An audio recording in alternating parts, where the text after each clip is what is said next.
Establishing U.S.-China diplomatic relations was by no means an easy journey. Since Henry Kissinger paid his initial secret trip to China in 1971, America had changed its president twice. In 1972, Richard Nixon met with Chinese leaders to reopen a connection that had been lost for over 20 years.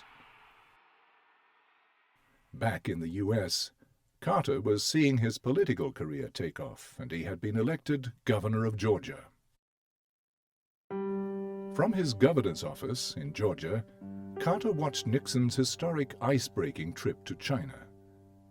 The signing of the Shanghai Communique was to be the first step towards inevitable normalization of U.S.-China relations.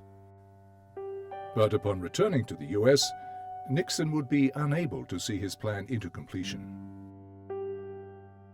There are a couple of reasons. One is the turmoil that overtook the Nixon administration pretty soon after the Shanghai Communique. Second, there was the wind down of the Vietnam War, which was, the U.S. was still involved in Vietnam at that time.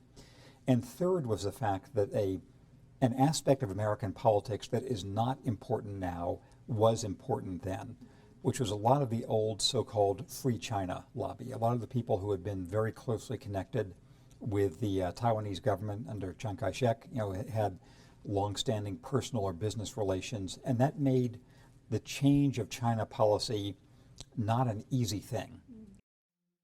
2 years later, Nixon resigned from office, handing the reins to his successor, Gerald Ford. Though Ford himself also visited China in 1975 to hold talks with Chairman Mao, he was not able to advance U.S.-China relations further.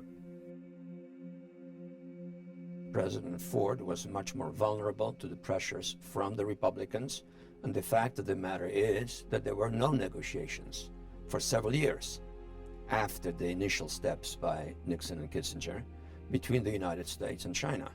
So the relationship was in fact in suspension. It wasn't really acquiring strategic significance. With Gerald Ford as a less conservative, less forceful figure who had a lot of other complications, there was not the political concentration to manage this difficult transition. So that was left to the Carter administration, and to his credit, Carter and Vance and Brzezinski and Warren Christopher and Richard Holbrooke were all able to manage both the international policy and the domestic politics of having this change without a huge right-wing reaction in the U.S.